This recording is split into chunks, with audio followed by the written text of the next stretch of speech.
This podcast is a collaboration between Costard and Touchstone Productions and the Dads from the Crypt podcast. Quick, what do Indiana Jones, Tom Cruise, Superman, Batman, and Star Wars have in common? The answer in this episode of the How Not to Make a Movie podcast.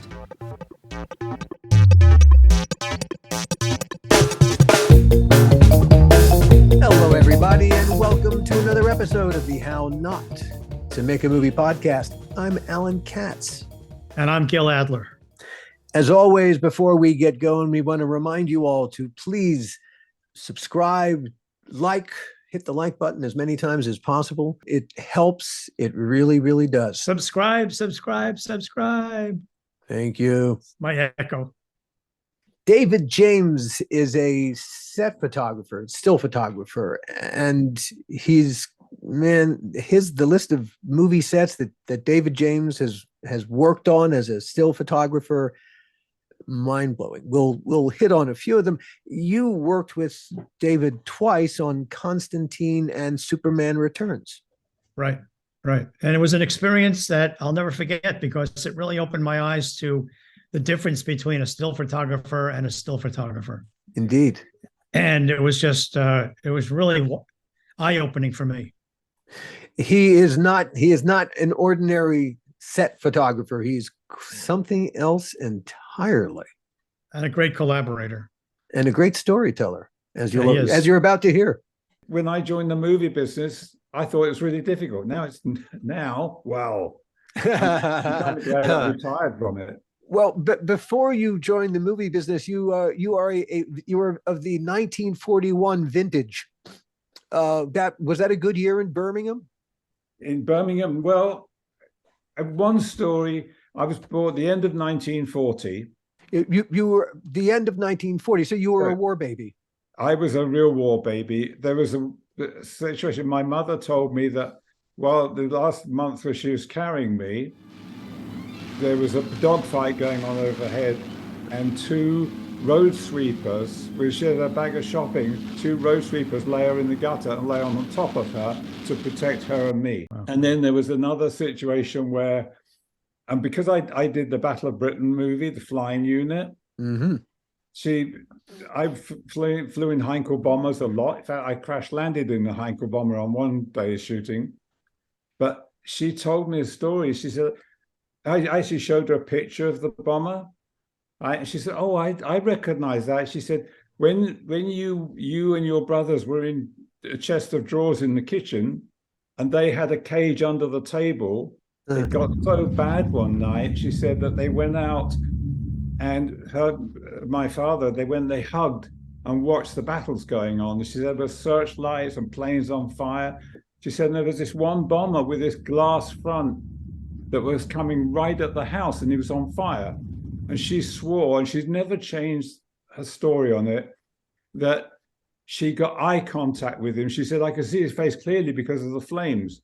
And she said, "I don't know what that stick is they have in front of them." He pulled it back to his chest, and the plane lifted up and went over the house and blew up in the field behind with a full load of bombs.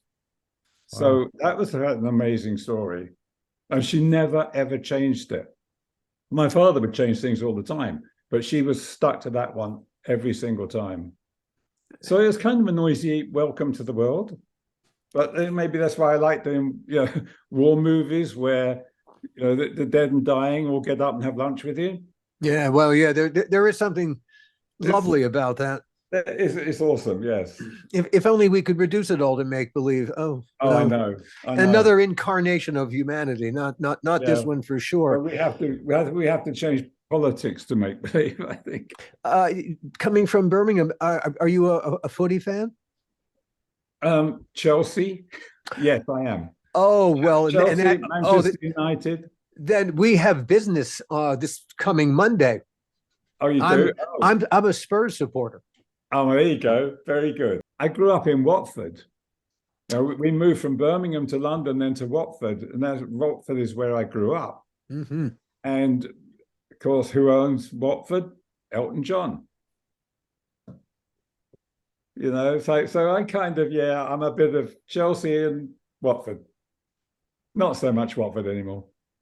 Well, we'll perhaps we'll have a second conversation after Monday's match. After Okay, after yeah, the Spurs maybe. and the Blues. For the record, Chelsea beat Spurs that match 4-1. Don't get me started. You were the middle of three boys. I was the middle of our three boys, yeah. Do you think being a middle child impacted your ability to negotiate the movie business? Well, probably you learn to shut up and listen and then put your elbows in afterwards. Yeah. Yeah, that's a very good point. I'm an eldest, so I know I've always had to just go right at things, and I've always observed how my wife is a middle child, and she's always working the room. Right. Well, you know what was funny is because as a child, my elder brother, being the eldest, had to get his education as much as he could because he doesn't have so long at school. My younger brother was given special attention because he had to catch up. Me, if my mother was sick, and she often was, I was the one who kept off school to look after her. And I'd go shopping and do this and do the errands. So it was kind of like, that was the middle child was. But in the end, our school, because it was basic education, they had A, B, and C classes, right? So the cleverest ones were in the A. I got the less schooling, and I was the only one of us that were in an A class. So kind of like, what? Maybe I did more construction work at home, more thinking time without being pushed. You acquired street smarts. Exactly. Yes. And at age 9, you acquired photography as a passion. I was given a Conway box camera for Christmas. Oh, they're cool. I love box cameras. Are so cool. It had a built-in green filter, which you just pull out and I had no idea what it did. Because I used it all the time. It was much later that I found, oh, that's what it does. But so I really got into, and I loved it. I used to take over the bathroom and develop film, which my dad used to help me. And we made little prints in the sink. You know, it was awesome. Can you think back to the first time that you watched the image come up through the chemical? Oh, I could be there now. You know, we're doing that in the sink, and then we wash the prints in the bathtub. Yeah. Clothesline over the bath. Yeah. I mean, just the magic of it. Nothing but. Yeah. And your brother's waiting outside for a pee, and they couldn't get in. Once I progressed a lot, and I got my first Rolleiflex, and my father said, "Oh, take a picture of me with that." And he would pose because he always wanted to be an actor, and he never was. Right? His parents wouldn't allow it. But he always wanted to pose with cameras and say, was magic. So that gave me some, I said, Dad, relax a bit. So it gave me some inspiration on how to deal with actors. I arrived at school one morning and the street was blocked off. And they had the brute light, you know, the arc lights there. And the camera was being set up. So I did more bathroom breaks that day than ever in my life. I think they probably thought I should go see a doctor. But I'd go outside, I'd hide behind tombstones in the churchyard, peering over the top. And there was only one, I was like watching the camera crew, I was watching the actors do scenes. But there's one guy that fascinated me, was a still photographer. And he was had 2 Rolleiflexes around his neck. And he was free. He could wander wherever he liked on the set. Everybody else was doing groups. And he was just wandering around taking pictures. I thought, I want that job. That is such a strange thing to have picked up on at the age of 9. But there you were. There I was, yeah. I moved on then to senior school at the age of 11. And all I wanted to do from that day and watching that film, all I wanted to do was be a photographer in movies. How did you imagine you were going to do that without having got there? What did you think that path was going to be? I had no idea at the time. I thought, oh, it's easier, just join. Yeah, just take a number, get in line. I got into at the end of my secondary education, I was 15, and the youth employment officer in those days had to come to the school, make sure every kid got a job. So, I was there, and my dad was there with me, and he said, "So what do you want to do?" I said, "I want to be a photographer in movies." And he said, well, I can put you in the drawing office. I said, no, I want to be a photographer and move. He said, well, I've got one job in photography in Watford at a portrait studio. He said, but that's not enough money. You can't have that. He got that for someone else, right? So he put me, which really shattered me. With my father's approval, he put me in a technical drawing office making milk floats. What's that got to do with photography? Nothing. But I was shoved into it. I earned nothing. And it was kind of like progress from there, like frustration, not being dealing with anything. And totally, this is misery for the rest of my life. Truly, the man is trying to break you.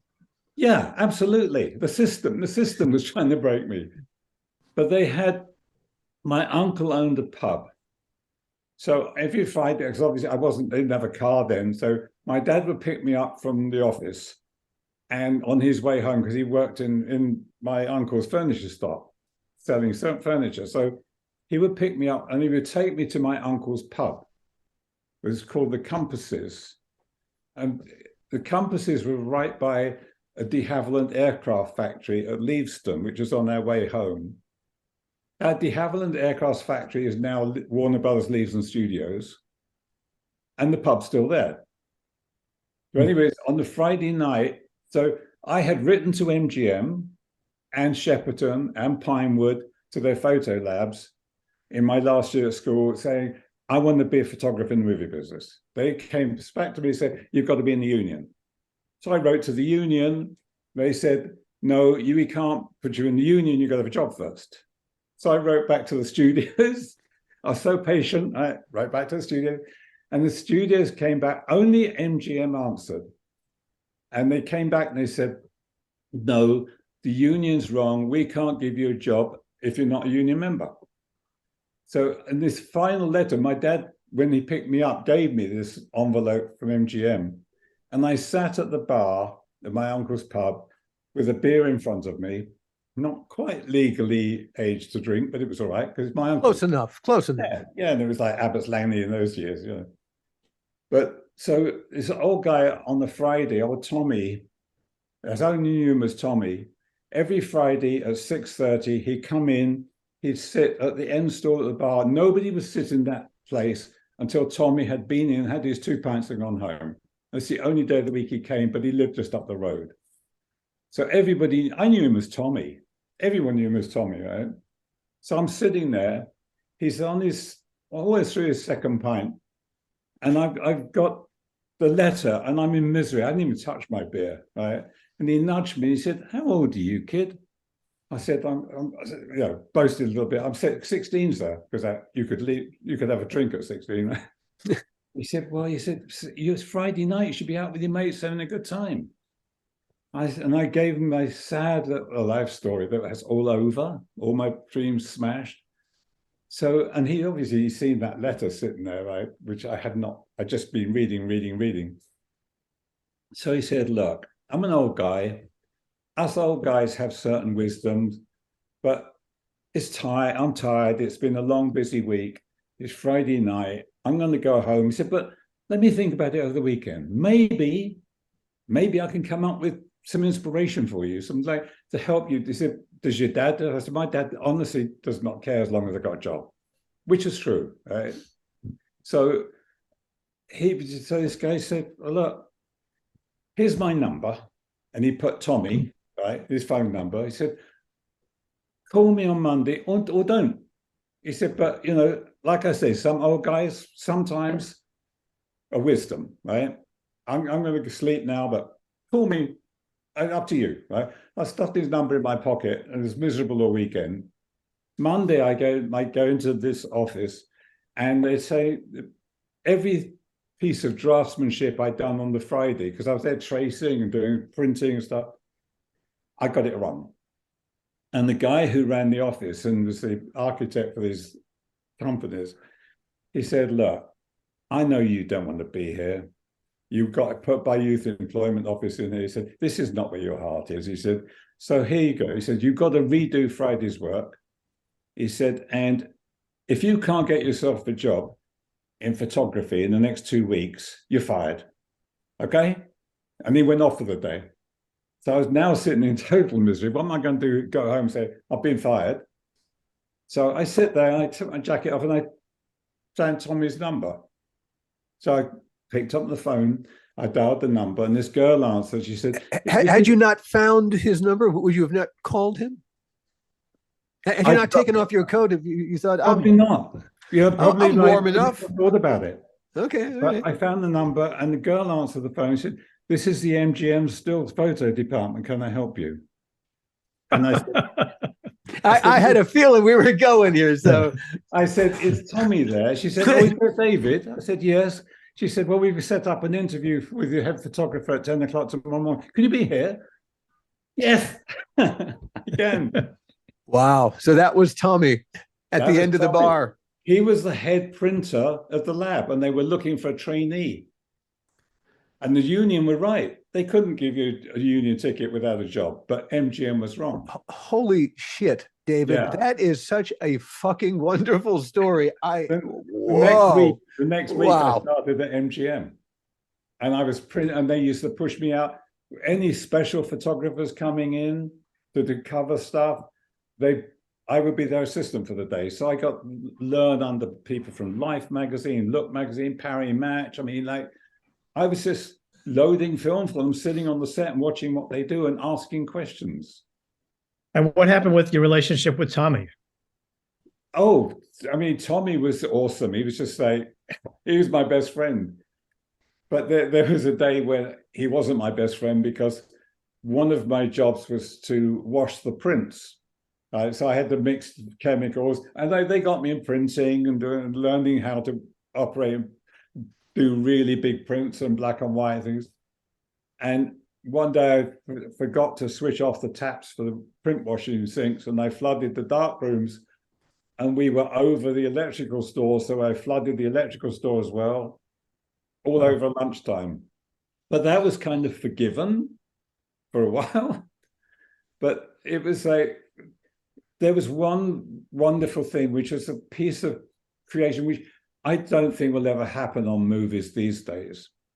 That one of the photographers took me up to, they were shooting a film called In of the Six Happiness. With Ingrid Bergman, Kurt Jurgens, and Robert Donat. On the back lot, in a miserable grey English afternoon, Freddie Francis, the great, now Sir Freddie Francis, or when he was alive. We worked with Freddie. We hired him for an episode of Crip when we were in London. So yeah. Yes. Really? Oh, well, I mean, he was sitting under the camera, and they built this whole Arabic village, and it was lit with brutes, and they had big orange filters in front of the brutes. So I said to this photographer, why do they put the orange filters in front of lamps? He said, no, come with me. And we went down the bank into the set, and he said, Freddie, John Mann's got a question. And Freddie's like, he's sitting, the lens is right above his head. He's sitting there on his chair. He says, here's the gaff, bring this young man a chair. And I'm 16 years old with Freddie Francis. And he said, okay, what's your question? I said, why do you put the orange filters in front of the lights? He said, and he called his gaffer over, he said, switch everything off. Take the filters away, switch everything off. Now let's relight the set from the back. So start sitting these brutes back up, right? From the back, and he tells me what each light is doing, and this is unreal. And so he said, okay, and when they finished, he said, now what do you see? I said, it's a very white set. He said, okay, boys, from the back, put each filter back in, and we do it one by one till that, and then he tells me why they put the filter in, how to control this light, how to go, what to light, what not to light. It was magic. A masterclass. Yeah, I've told the best class you could ever have. An impromptu masterclass. You asked the question and you got a masterclass in response. Wow. And the head of department was a man named Davis Bolton, who eventually became a DP himself. But Davis said, he would do things like take you in the studio. And I said to him one day, David, how, because I had a girlfriend who was the flower girl at MGM, right? So I could take her out with my camera and take pictures of her in London. And I came up one morning, I said, Dave, he said, yeah, what's it? How do you like women? And he looked at me and said, which one? And I thought, oh my God. So, and then he locked me in the studio for 4 hours, gave me a bust, one roll of film, 12 exposures, and one light, and I had to light 12 different ways. It was that sort of education you don't get these days. No one's got time for it, you know? I was mentoring a young lady from Japan, a young girl from Japan this morning, who's a photographer who's come over here, how to research getting into movies, into stills. And I was just sitting there talking to her and giving her lessons on how to light and how to see, how to watch what light does. All my life, I remember I go to restaurants and I could sit there talking to people and I'm studying the light in their faces. You know, because I think it's so important. Light is everything we see. You know, and it's the way you see light, the way you interpret it. I did a film, one of the Jurassic Park movies, and we were shooting in Maui. And I stayed on for like 3 or 4 days after the crew left to shoot background plates on large format. And I sat in the restaurant one night and they just redone this restaurant. And this was, again, was a lighting thing. And I was the only one in there. And the manager came over to me and said, how do you like it? We've done this restaurant. And I said, how'd you like it? I said, it's a nice setting. I said, but I hate it. And he said, well, what's the matter? I said, look, you've got a table, 2 chairs, and you've got a spotlight coming down on the tops of each head. Now you just imagine sitting there with a very beautiful young lady, and she's like looking at a very beautiful young man, and they look ugly because your lighting is crap. And he said, oh my God. So he said, well, what should we do? I said, that, and we actually sat there and rearranged the restaurant.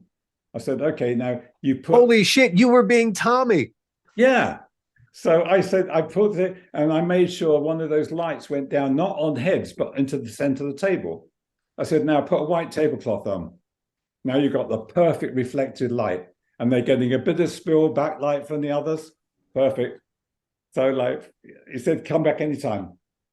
You know, and then of course Freddie Francis came in and said, what the hell's going on here? I'm here for dinner. What happened? Yeah, exactly. I am a great lover of DPs. You know, Billy Williams, who's awesome, gave me the greatest piece of advice on lighting once. He said, David, lighting is not about what you light. It's about what you don't light. And I thought, oh, okay, because you don't light things, you get depth, you build layers. The one thing I remember about working with Freddie Allen on Tales from the Crypt was he would do things with as few lights as possible. Yes. He was always like, I'll put 3 lights over here and 1 over here, and we can shoot. I remember going to him saying, you know, we have more lights. we can use more if you have. I mean, we have it on the truck. And it almost became a thing with him where if I would come to the set, he would immediately reduce the number of lights he would be using. Was he being economical, or? I think he knew how to do it. He just knew how to do it. And the other time I experienced anyone like that was actually, I think you were on the show with me, David, Philippe Rousselet. Yes. Philippe was hilarious because this Frenchman, we were doing, I think, Constantine, right? Yes. And I would come to the set and I would say, you know, and Philippe was, I guess he didn't have great relationship with producers, so he would always be kind of not terribly nice to me. He was just being French. Yeah. And so at one point I would say to him, I jokingly said to him, how come you're using so many lights? And he looked at me and he said, you're absolutely right. Take that one down, take that one down, take that one down. I think we can do it now. And I said, no, I was only kidding. You use whatever you like. Philippe, I want you to do the best job you can do. And he said, no, you're right. And then anytime I would come to the set, as soon as I would show up, he would go, if he saw me, and sometimes he would pretend he didn't see me, right. He would say, oh yeah, we got too many lights on the set. Let's take some of these lights down. and I would immediately walk off the set. I loved his favorite light was the Fisher boom with a light ball on the end of it, and he used to track around with the actors. Right. No, it's like, it was lovely. So yeah, very, very good DP. But you get one of the advantages of being a still photographer. You get to observe a lot, and even when we're not filming, I used to just hang on the set and just watch them light. You know, and I remember I was doing a film called The Dogs of War. We were shooting in Belize, and Jack Cardiff was lighting. And we spent with Christopher Walken was the main actor, and he was being tortured in an outside toilet, which is just like a shed. And it was one light over the top of the head, and they had him sitting tied down onto the toilet, and they were beating him up. And he spent like an hour and 45, 2 hours lighting this thing. And he stood back, and I was always admired him for this. He looked back, he pulled back from the camera, and he said, sorry, guys, take all those lights out. And he just used the overhead light. And it was magic. It was absolute magic. And that taught me, like, keep it simple. Don't overthink it. Don't overdo it. You know, just the simpler it is, the more dramatic it is. Less is more. Yeah, exactly. You eventually, and by hook and crook, you ended up on the set of Exodus. Yes, that was, again, thanks to the guys at the lab, because they knew, I mean, Dave Bolton knew that I was destined not to, because they'd had trainees and interns before who just like disappeared. He knew I was going, you know, I was going to go places. So they called me in I think it was like a Monday or a Tuesday. He said, I've had a phone call from a company. Then Otto Preminger's making this movie Exodus in Israel and Cyprus. They need printers. They need 2 printers. They've got one from Shepperton. I think you could do it. He says, you're a good printer now. You could do it. Would you like to do it? He said, it's like a month, 6 weeks work. I said, yes, please. And I was figuring I'll come back afterwards, right? So he said, no, okay, let me make a phone call. And he made the phone call, and he called me back 2 hours later and said, you've got it. Only problem, you're in the union. You need to leave on Saturday, right? I need to get a letter from my parents, permission to go. Because you were how old at the time? I was like 17 now, right? And I'd had no passport. So I needed to get a letter from my parents so I could get a passport. You had never been out of England? No, I'd never left the country. Yeah. I'm a war baby. So yeah. I never got my parents never had the money. They were bombed out. They never made the money back, you know. We lived in a council house. It was like, oh, what an adventure you are about to start on, young man. So anyway, so what, you remember me telling you about flooding the darkroom, right? Yeah. Well, Dave he got me the job, and I made the phone call, talked to the people, and they said, okay, you arrange it, or you need you to leave for Israel on Saturday, right? We need your paperwork, everything. I said, okay, we're working on it.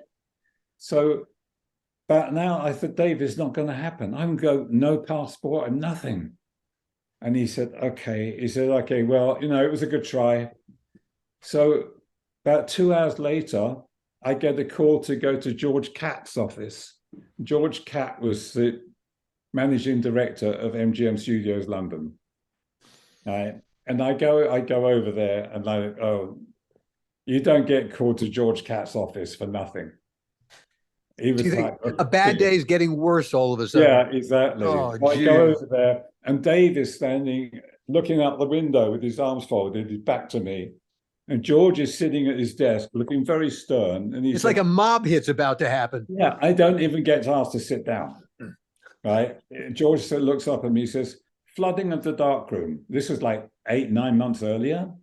He said, I was willing to forget it and let it go.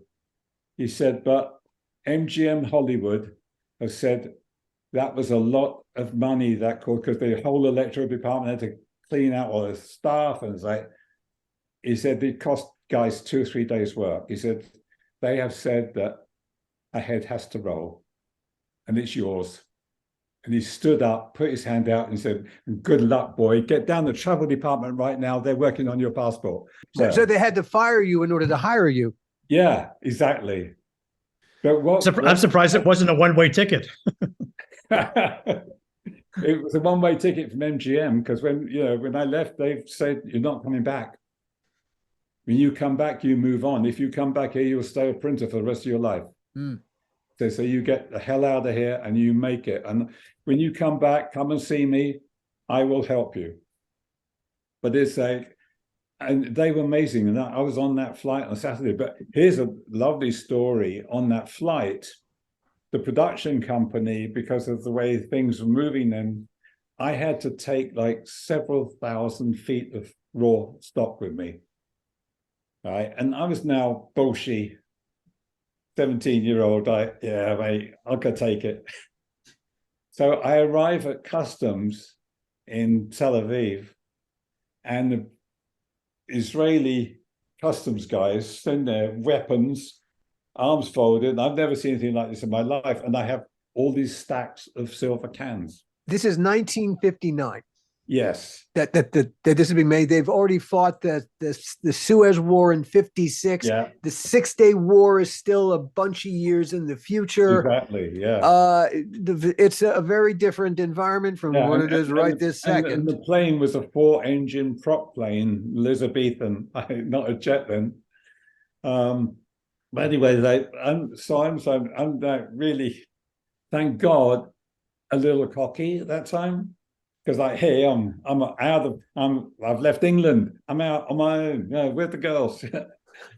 So I was standing and customs then looks like these arms, right? I've never seen an armed customs guy yet. I've never seen the customs guy. So he says, open them. I said, no. He said, no, you have to open the can. I said, no. So they were in a big pile next to me. I sat on them. I folded my arms and I sat on them. I said, no, I'm not going to open them. I said, it's raw film. You can't open them. So I gave him the production ladies, Eva Munley, her name was. I gave her phone number to the customs chief who came down, because now there's like 6 of them there threatening me, right? So I said, mate, call that number, right? And he called the number. And about half an hour later, he came back to me. And now the customs guys were helping me out with the film, putting him in the car that was waiting for me. And the guy said, we just got a very important call. I said, well, what happened? He said, well, we called, her name was Eva Munley. We called her. He said, Otto Preminger came to the phone. And the next thing we get is a phone call from Ben Gurion. David Ben Gurion, the prime minister of the country. Out of there, send it to the set. So I arrived at the set as a hero. It's like, oh. Even cockier than when you started. Oh, totally, yes. Preminger had like 6 photographers working on the movie. 1 unit guy, the rest were specials, like Life magazine. Jean Mealy was one of the guys. And what would happen is that we had like some Israeli girl printers who would do mass prints all day. But the photographers would come in from the set, bring their film in, and we had one guy who developed the film, who ran the department, and then we wouldn't see him for the rest of the night. He developed the film. We make the proof sheets. By this time, the photographers had a shower, and before they come down to dinner, or sometimes after, they go through their proof sheets and make selections. Then this other guy who was from Shepperton and myself would work all night making 2016 fiber prints for Otto to see the next day. So the guys would come in just before breakfast, and we worked all night till breakfast time. So they come in just when they way to breakfast and pick up their packages. But Jean Mealy, who I loved, would have his dinner, then he'd come back and sit over my shoulder And I said, well, dodge this bit, that bald head. And he taught me real amazing grading, which I'm still using on Photoshop. I mean, we don't do it in the lab anymore, but I can do that. I still use those lessons using Photoshop. It was about light and shade. Simple. Light and shade. What you like, what you don't like, you know? I mean, it was fabulous. But and those were glorious times of learning. Really learning how to use less and less to get more and more. Yeah. And then we flew from Israel to Cyprus, which was another adventure, because now 2 people from every department had to fly in a cargo plane. Right? And it was a stormy night. We loaded up they loaded up the plane with cargo. We did a run down the runway, stopped, turned around, and we took 200 weight off because the plane couldn't get off the ground.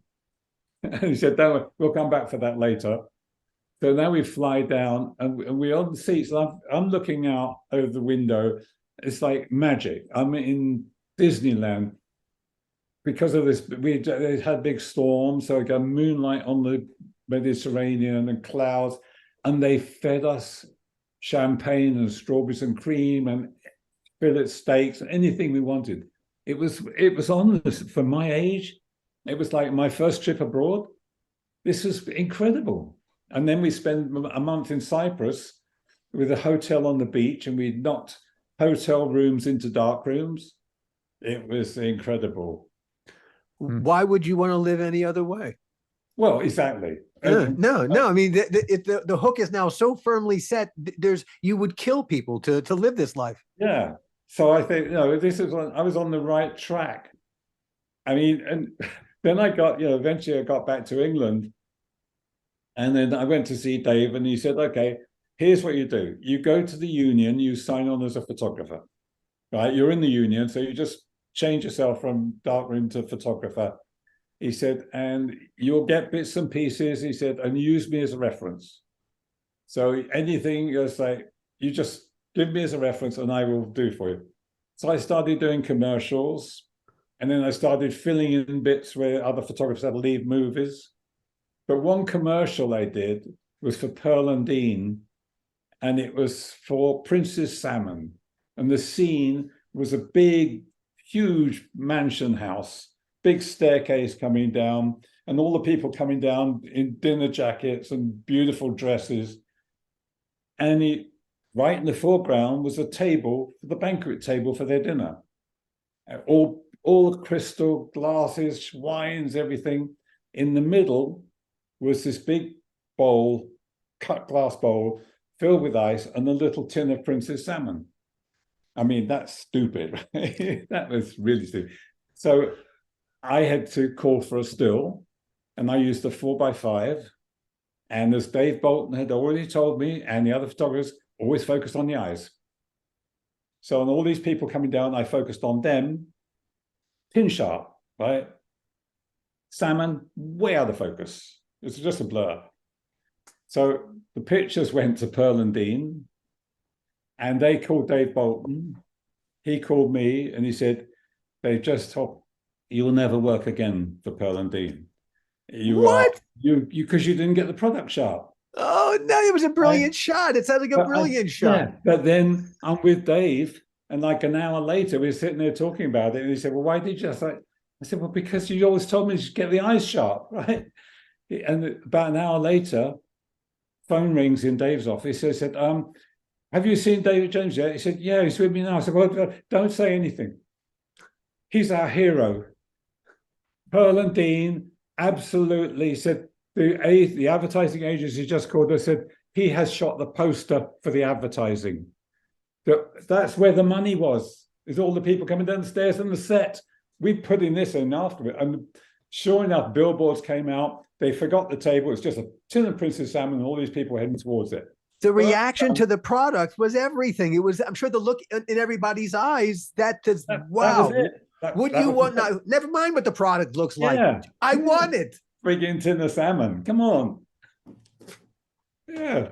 So I became a hero, and I did lots of commercials and things, which was sometimes and fun. You got cockier still, I bet. Holy shit. I got cockier still, yeah. Indeed. Eventually, you found your way onto film sets. You were the photographer on stuff like Crooks Anonymous, Well, The Eyes. Crooks Anonymous was my first film. Yeah. Right, and that was Ken Anakin directing, and it was like the 2nd or 3rd of January, and I had to dig my car out of the snow. I was late to the studio because of snow and ice on the roads. I got there, and Ken Anakin was there, and it was Leslie Phillips, James Robinson Justice, Julie Christ. I mean, like awesome cast, right? Wow. So, and it was her first film. Julie Christie's first film. So I got my camera out, right? And in those days you had no blimps or anything, so you had to call for still. So Ken Anakin's directing the still, and I'm looking through my Rolleiflex, and I'm watching the lens steam up in front of my face. I got about 3-4 frames which are clear, and then the lens just steamed up because it was freezing cold. Now the set was hot. So I got away with that. Nobody ever questioned it. Nobody said no. From publicity, they said, "No, you got the frame. That's fine." So I learned a lot there. Truly, yeah. But then it led to film, working with people like Ken Russell. Yeah. And oh my God, so we had a lovely story. I hated classical music as a kid. Oh no, my dad loved classical music. I loved pop and rock and all that stuff. And he wouldn't let it be played in the house. It had to be classic. So I grew up hating it it's my generation, so I'm going to hate classical music. Ken changed all that. That would be English director Ken Russell, director of Tommy, Women in Love, The Devils, and Altered States. Because we did Music Lovers. It's about Tchaikovsky. Yes. So the first day we're shooting in a wheat field where they're harvesting the wheat, and he's playing the first piano concerto on the speakers. And then one evening, because I told him that, my relationship to classic. So one evening we're shooting in the New Forest, and he sends the crew home. They like the big bonfire in the middle, and we have wines and food and stuff given by the catering. And there's Richard Chamberlain, the girl who played his sister, Ken, Billy Williams, myself, and the sound guys sitting around this fire. And they put speakers in the trees all around us. So we circled the speakers, and he played classical music for like 2 or 3 in the morning. Then we just walked home, and it was the same set next day. So they picked up the gear the next day. There were magic moments with people that in those days, that doesn't happen now because of budgets and different people control the movies. Bean counters and lawyers. Yeah, but we did one thing. We shot, in fact, in that same location the next day, and Ken and I were in photography like that, right? We're just all about the visual image. And Ken and Billy Williams jumped in my car and a grip with a camera, and he said, "Let's go to the next location. Let's go now." Right? So we drive down this lane, and there's a big sign that says location to the right. He said, "Turn left." Right? So we turn left, and we go to this little clearing about a mile down the road, and there's a hill in front of us, which has been plowed. It's just a black hill, beautifully shaped. And he said, "Let's shoot something here." So we had Richard Chamberlain with us as well. So we shot something through him, through the trees, and then the crew turned up. They found us, right? So Ken said, "Stay here and watch. Get your camera ready." So he walks, and the crew follow him now the camera's on sticks over the grip shoulders. Billy Williams is there, the script girls following with a script, and the whole crew, because they're on a footpath across the plough field, they have to be in single line. Now Ken is in a top hat with a full-length coat and the cane with the vulture's head on the cane. He's leading them. And he gives me a silhouette, this whole line of people with him striding out, and he was strutting in front of them. Right? So these little figures, black silhouettes with him out the front. And he comes back down and says, "You get it?" It's like, those are honestly magical days. They really were. I did Dreamgirls with Bill Condon directing, and he I actually, I want to go back to Nick Yeah. Rogue though, but before we move on Yeah, to Bill yeah, Condon, yeah. because you also worked with him on The Man Who Fell to Earth. Yes. And now you didn't work with him on Don't Look Now, but that is one of my favorite movies ever. And he had such a way of seeing a movie, but also of cutting a movie. Yes. Yeah. Great counterpoint cutting that. Wow. I Wow. wish I'd worked on that with him. Hmm. I did before I did commercials. We did 100,000-mile car commercial all over England, which he directed. And I worked with him. He was DP first time I worked with him with an Acker-Built movie. What was it like trying to see really a movie through Nick Rogue's eyes? Oh, fascinating, because you couldn't let up for a minute, because you had to be with him, and we would go, we sit, at the end of the day at RAT, we'd all go to the bar and have a few drinks, and and you would listen to him. And then when we were doing Man Who Fell to Earth in New Mexico, it'd be him, Bowie, myself, Tony Richmond, and we'd be sitting at the bar and we'd discussing the day's work, or sometimes not.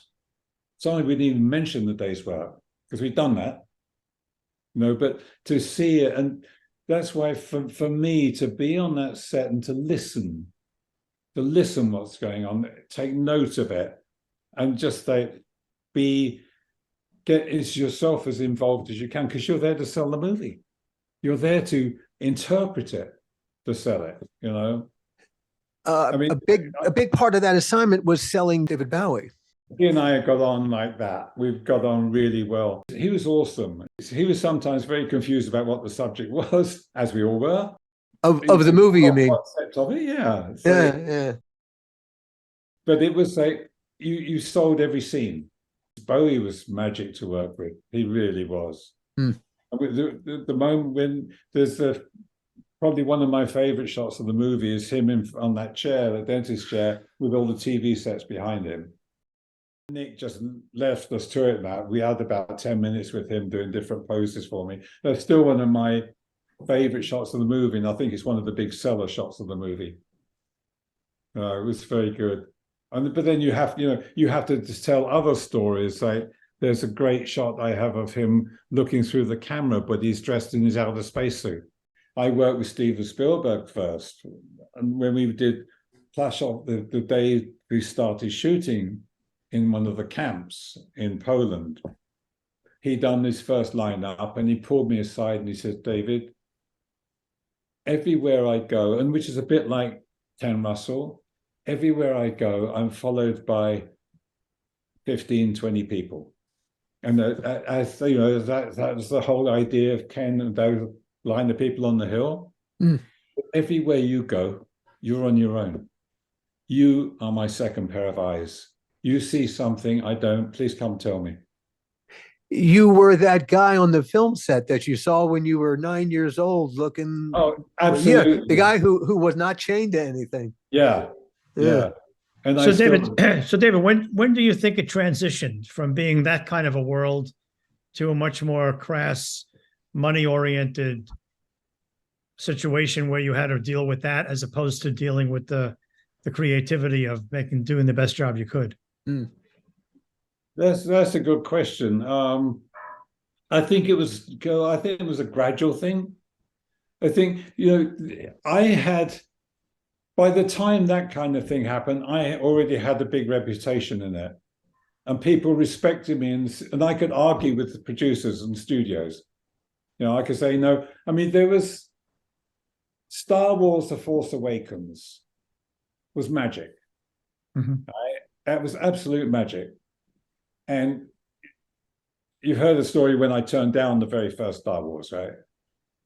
You too? It wasn't just every studio in town that turned down Star Wars. You turned them down too? I got a call from George Lucas to go to EMI Studios at Bournemouth. And he sat down, he said, it was I can't remember his partner's name, but he said, look, I'm going to give me 15 minutes. don't say a word. If you go with us, great. If you walk away, honestly, we'll totally respect your decision. So he sat and he went through what the movie was, the original Star Wars. Then he went through what I would not see on the set, right? Because a big part of that movie is ILM. Right? So I listened to it and I said, at the end, he said, oh, okay, what do you think? I said, George, thank you for being so open with me. I got to be equally open with you. I can't do it. I'm going to walk away.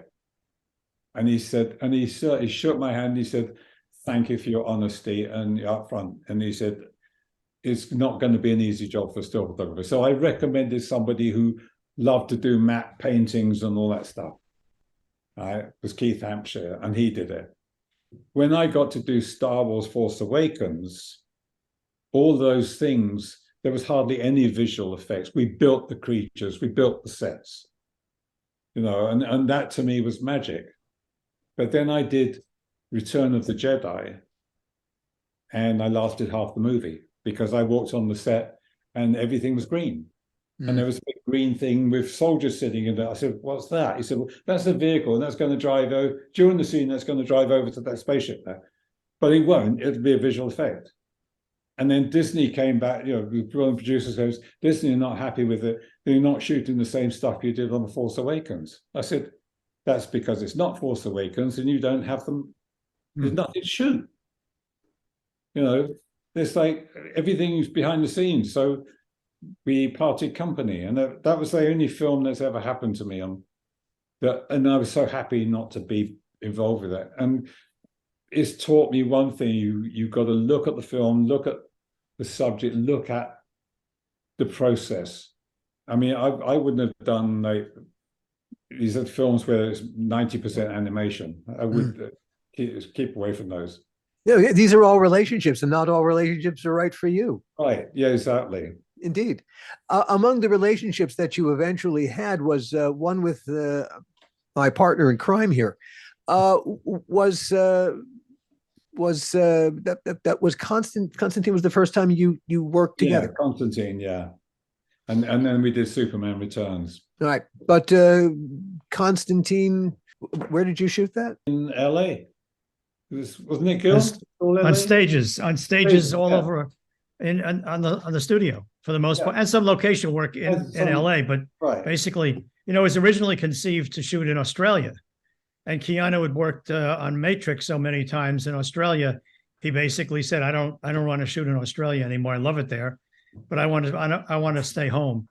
So if you want to shoot it in the studio, if you want to shoot it in LA, I'd be happy to do that. And the studio said, yeah, let's do that. And it was fun. Yeah, it was a lot of fun, you know. It's like, and it was fabulous to work with, you know. So it was Francis Lawrence, right, directed. Francis Lawrence directed it, yeah, and Keanu was terrific. He was terrific to work with because I could talk to him. You know, I can say to him what my problems were, see if I could help him with his problems. And you know, as I said earlier, Philippe Rousselet was just the greatest photographer that I think I've worked with in a very long time, because he was so open and he was so caustic with me initially. It was, you know, I thought it was going to turn out to be a dreadful relationship. And by the end of the first week, we were quite comfortable with each other and could joke about stuff. And I think he understood that, you know, I view my job as trying to clear the decks and make it easy or make it possible for the whole crew to work and get the best job out of all of them. I think he realized that. And I think he hadn't worked with a producer that did that. Right. And so we got on really, really well. But what was great as well is after that, you said to me, we'll come and do Superman Returns in Australia. And I said, they won't have me because Tom Cruise wanted me to do a mission down there and the union wouldn't let me in. And Gil said, I remember that so like it was yesterday. You turned around and said, don't worry about that, I'll fix that. And sure enough, I turned up in Sydney, and I said, like the sound guys and the camera guys, the locals welcomed me, right? And it was so nice. And I said, well, I said I tried to work here before, and he said, "Oh no, we had problems with the union. We fired them." I said, "Okay, that's one way. No, goodbye." We just interviewed Brandon Routh for this podcast, and it's funny, the people who get cast, the men who get cast as Superman, there's something particular about them. They're a very particular kind of person. Yes, you're absolutely right. And well, part of the, I think of Brandon's casting was they were looking for someone who was like Christopher. Yeah. Yes. It seemed, wasn't that what? I think it's the product image. It's the product. It's like Superman is a product, and he's a big merchandising thing. That was kind of idea was pulled back to me when I did Batman Begins, right? Mm. And I got to do a photo shoot in secret in Chicago. We were night shooting. We took over this car photography studio, and we took undercovers. We took the Batmobile in there, and I spent all night photographing it. And this is what you think about, what are your pictures used for? Yeah. From that one photo session, we shot from all angles. We maneuvered the car around. I lit it in different ways. And the result of that was that one light 12 different ways? Yeah, going back to well, we had like different reflectors and then we would shoot it. Then we'd switch all the lights out, put the headlights on, shoot it without moving the camera. But what staggered me, and I got this information because I was doing a talk in Ireland at a photo festival, that what is the use of a still photographer on movies?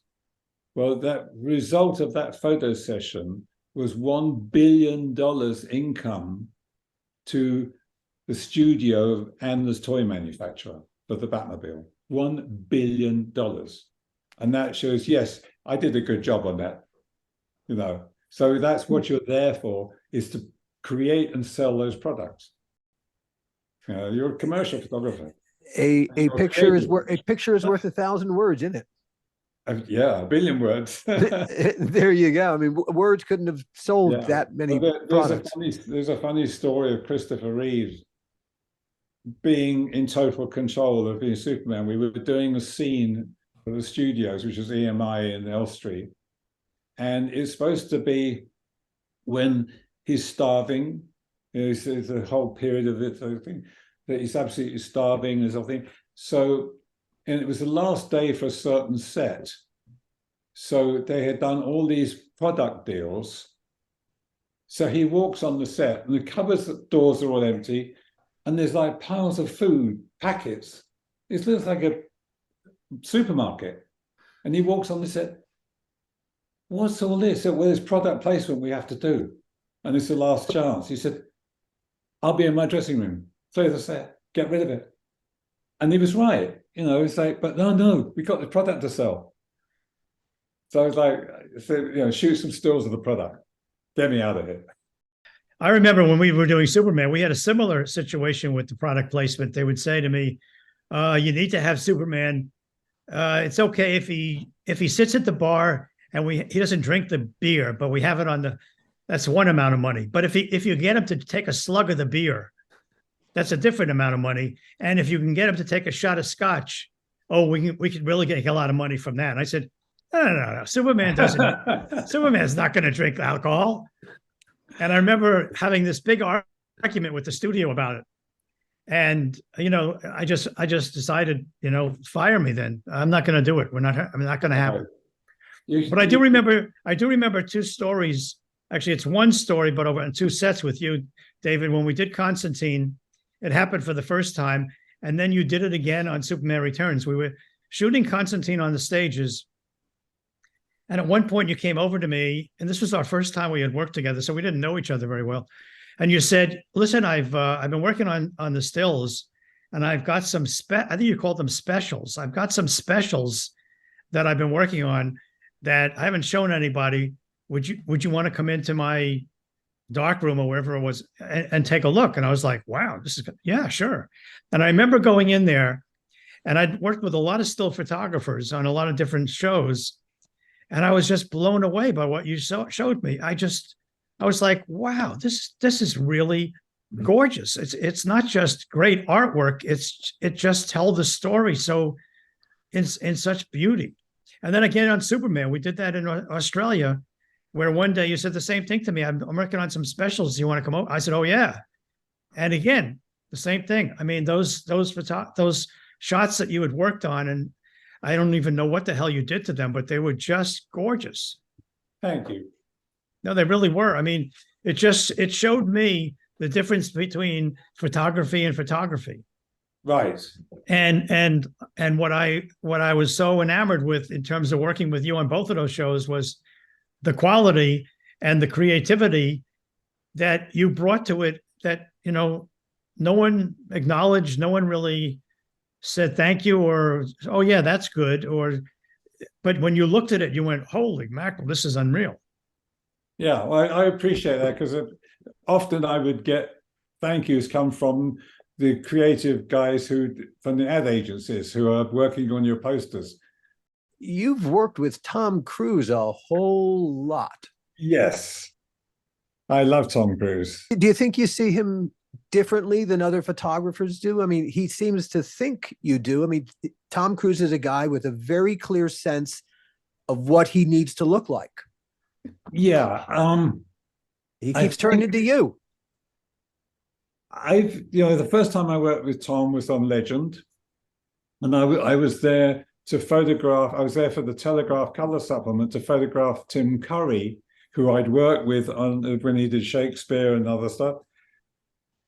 So while I was there, Ridley Scott said to me, as I was doing all the makeup processing, so I was down on the set, and Ridley said, it was this guy kneeling down talking to a white horse. He said, you should get some pictures of him. His name's Tom Cruise. He's going places.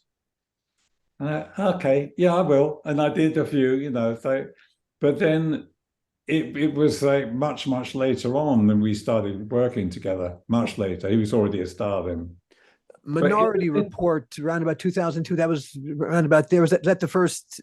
Yeah, it's my first film with him, Steven directing.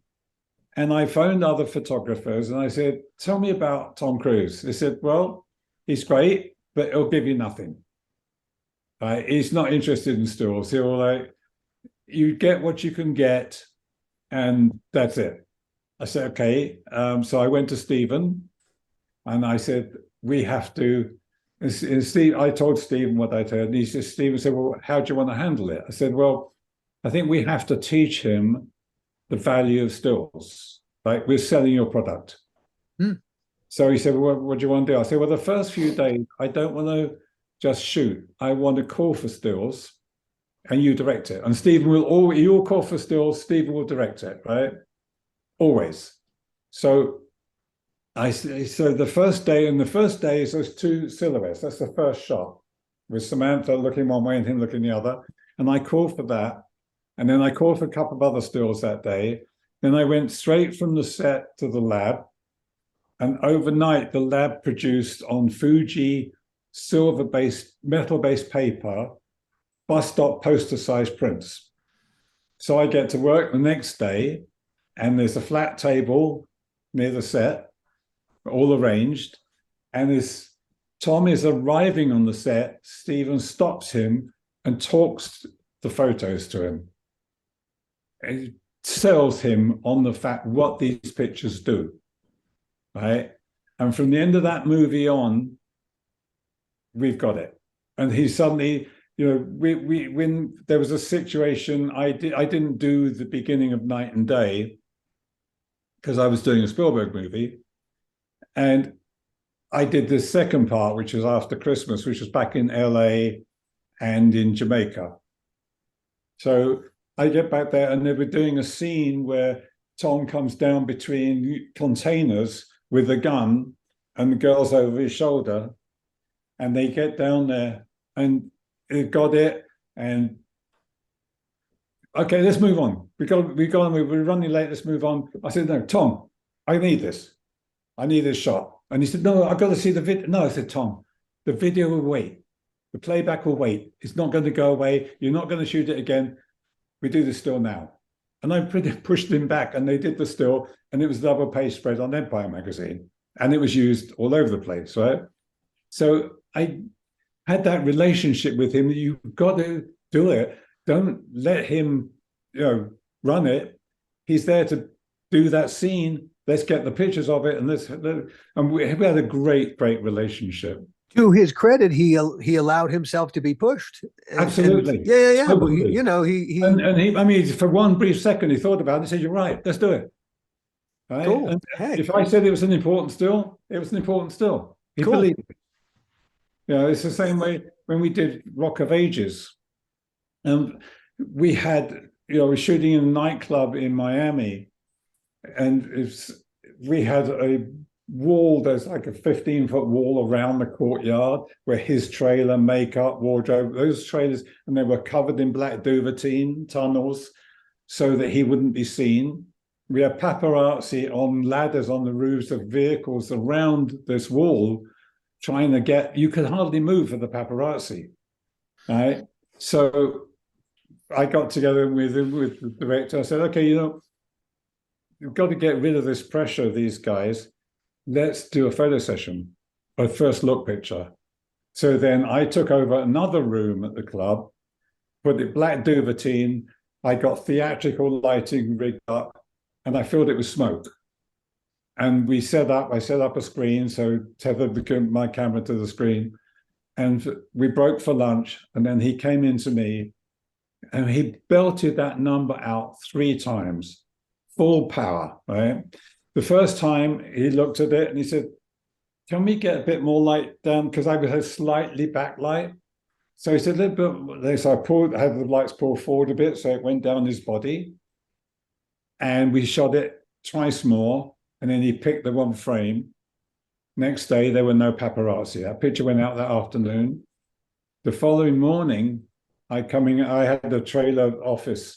And I'm coming out, going to the set. There's no paparazzi. There's just 3 guys over by the trailer camp. So, hey, mate, did you shoot that picture? I said, yeah. They said, well, hey, congratulations, it was awesome. He said, but the rest of us are all gone. We're not even interested in Tom. Nobody wants Tom now on this now. He said, but you know what you did? You took a $54,000 price tag for the first image and zeroed it. And I said, okay, great, got job well done. I said, hey, maybe I should have sold it myself. But it's like, well done. Those are the things that make it awesome, make it fun. Absolutely. You very recently took an amazing photo of Tom Cruise atop the Burj Khalifa. First of all, that's a sickening shot. That's my prize and joy. That is horrifying. That is horrifying, but beautiful, an amazing shot. Yeah. How the fuck did you do it? Please don't make me look at it. On night and day, we were walking off the beach, just he and I, on the wrap day. We just finished the last scene. He and I are walking off the beach together. And he stops, he said, David, I'm going to do another mission, and I really want you there with me. And I said, I didn't just say, oh, thank you, Tom. I just looked at him and I said, okay, but.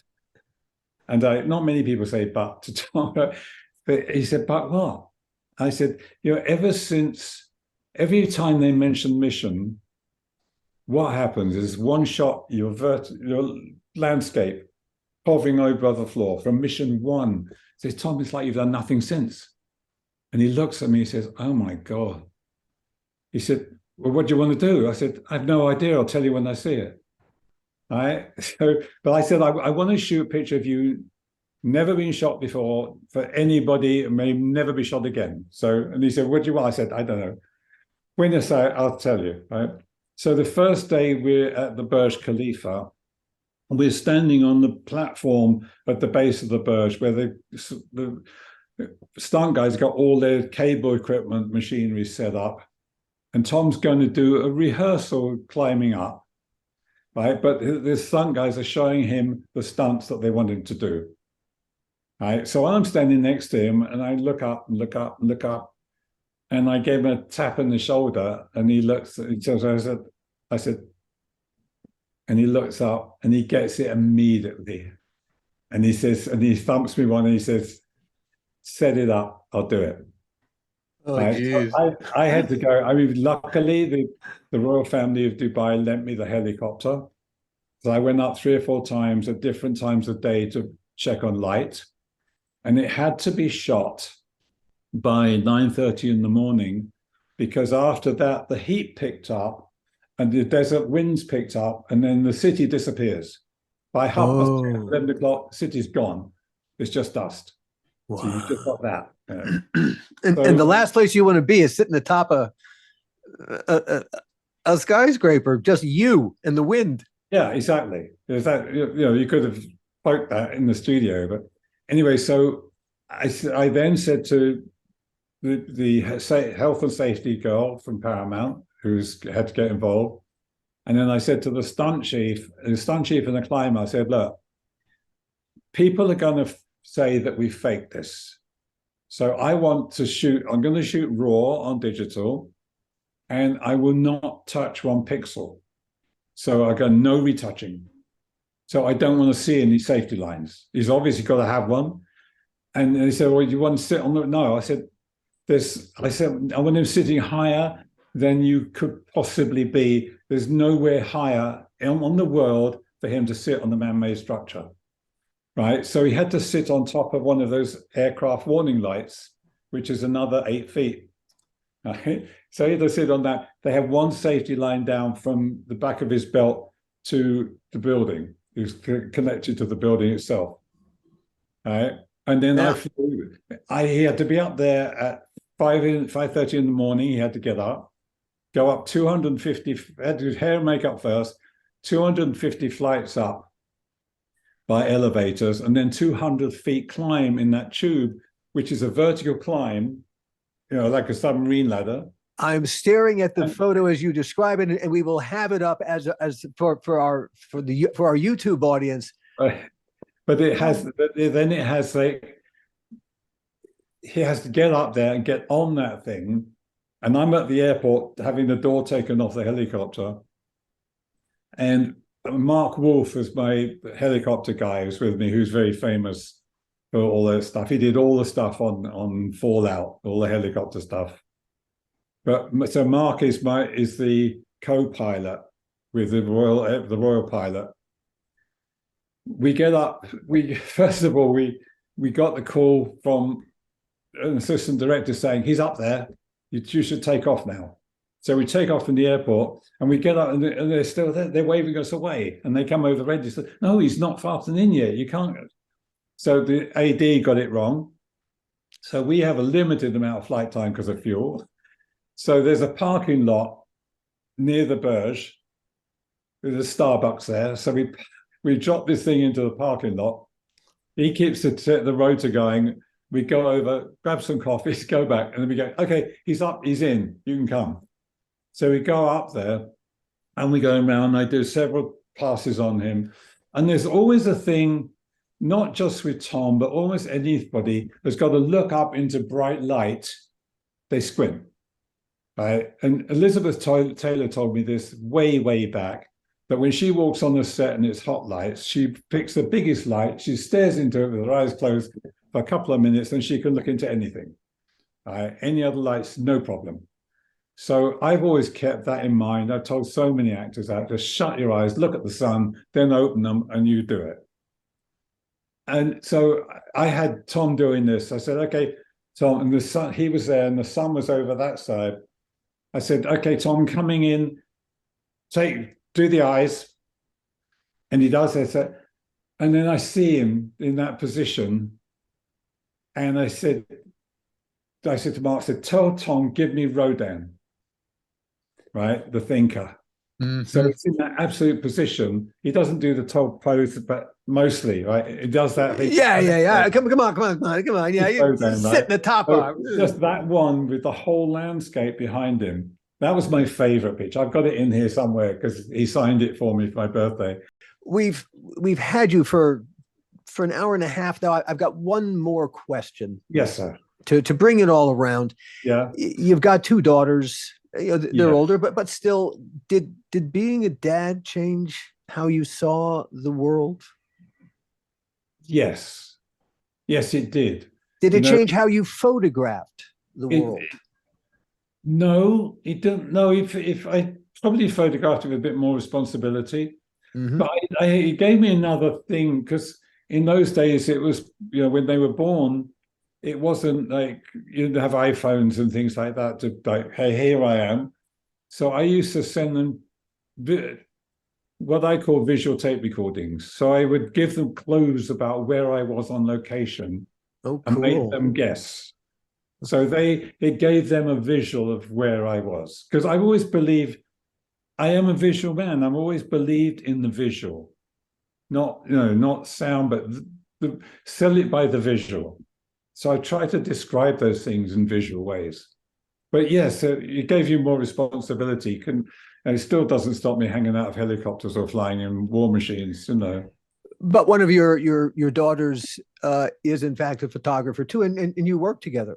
Chia Bella James, yes, and she did the first Dune, which she did a book on. She's awesome. She's a better photographer than I.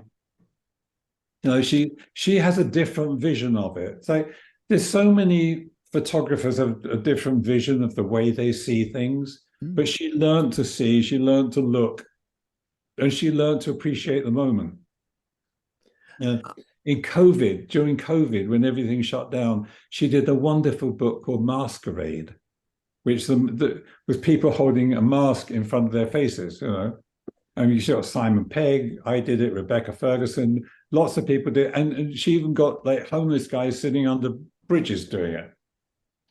And then she did a piece about them. And then all the money from that went to children's charity, for deaf children. So I was so proud of her for that, and her Dune book. But the way she looks at things is taken what I do one step further. There was a client, when I started, if you're doing a headshot, it had to be slightly looking in, right? Because that's the way magazines wanted it, and that's where the studios wanted it. So I grew up with that. She starts doing them looking out. And I thought, I tried to do it, couldn't do it. I thought, I'm going to try that. Couldn't do it. She has that eye for it. She has the eye for something different. And she's quite amazing. I'm very proud of her. And the other one, works for Warner Brothers, is staggering. She's like, how she didn't want, Chia is like me, she wants to be on the road. Dea is in the corporate thing, but she's on the road all night, doing red carpets of premieres and press things and all this all over the world. If I could take a picture right now, David, it would be of a very proud father. Yes, yeah, absolutely. I really am. Yeah. And we cannot thank you enough for spending this time. And we just scratched the surface, man. As I look at all the movie sets you have been on, there's a whole 3 or 4 more conversations to be had. Yeah. But well, thank you. Well, hey, we'll just have to do it again. I would love to. Yeah, I thoroughly enjoyed this. Thank you. Thank you, David. Thank you, Gil. And thank you, everybody. And we'll see you all next time. The How Not to Make a Movie podcast is executive produced by me, Alan Katz, by Gil Adler, and by Jason Stein. Our artwork was done by the amazing Jody Webster, and Jason Jody, along with Mando, are all the hosts of the fun and informative Dads from the Crypt podcast. Follows up for what my old pal the Crypt Keeper would have called terrific crypt content.